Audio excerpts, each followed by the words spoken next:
Segment of the show for today. We're talking to Mr. NDarby, who is the state leader in dealing with the Census 2010 in the state of Tennessee, and Ms. Parham, who is also a representative, a partnership representative working with Mr. Darby.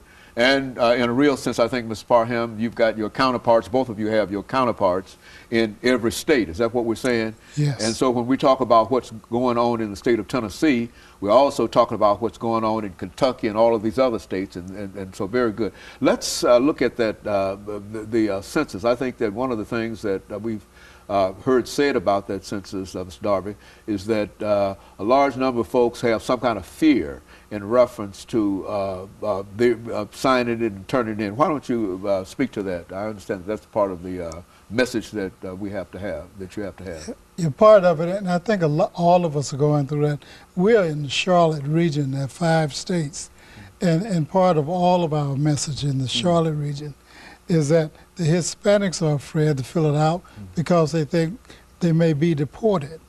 But see, this badge certifies that not any information that's collected from anyone is shared with any agency or the president before he gets it, anyone else. And if it's found out that any of the employees share this information, you can get a $250,000 fine, 5 years in jail, or both. And so for that reason, we're trying to encourage both African-American male, especially the Hispanic or Latino community, is that there is nothing to fear by filling out the census form. There was an article in this week's Tennessean about Tennessee need the Latino community. In 2000, the population was 26,000. Now it's 46,000. So you can imagine how much money that would create if each of the Latinos fill out that form. And then if more African Americans plus Indians and et cetera filled it out. And we're out here to work with the hard to count communities. And so, Ms. Parham, you sort of deal with large sponsors. I think you mentioned you partnership with the mayors of cities and et cetera, et cetera. What have you found? What have been some of your experiences dealing with bringing these entities into cooperation with what? Okay, a very good question. Since 1790, the census is required by the constitutional law to count everybody every 10 years. And the benefit of that is that you as House of Representatives will be set up based on that count. Redistricting will occur based on that count.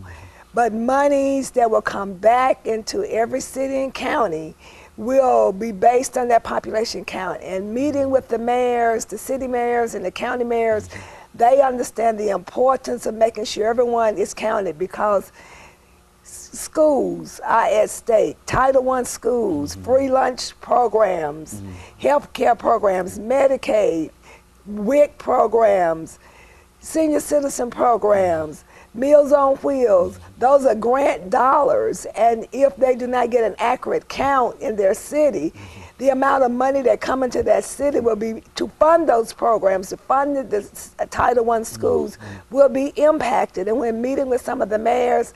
Some of them lost a lot of money, and they are very committed to make sure that they get the highest count possible, to make sure they have money to fund the Title I schools and their WIC programs in the health department, and the roads and college tuition. So it is critical that the city mayors and county mayors and the governor understand the importance of it. Our goal is to make sure and encourage the citizens to please send that form back in so they would understand why it is important to each one of us individually. So they are very committed. What we did as partnership specialists, we set up complete count committees with every mayor in the state of Tennessee. And what they did is put together committees of volunteers in every city to help us motivate and encourage citizens to send that money back, because as Neil mentioned, the total population count, only the numbers, by constitutional mandate will go to the President of the United States on December the 31st, 2010. But by law, March 2011, that total population count will go to the governor. Once it goes to the governor, he would then give it to the county mayors. The county mayor would then contact their city mayors and let each city mayor know what their population count, and that's how much money that they will get based on that population, and it will go into their general funds to begin to disperse. So if the count is high, they have more money to operate the city for community services, libraries, with some of our partners. And Chamber of Commerce is some of our partners. So we partner with every entity in the community because all of them use monies either from grants or monies coming in from different sources that impact the count in that city. Very good. And so in a real sense, Mr. Darby, when the count is made, the money after they figure the count out actually goes into the budgets of these cities and these counties and etc.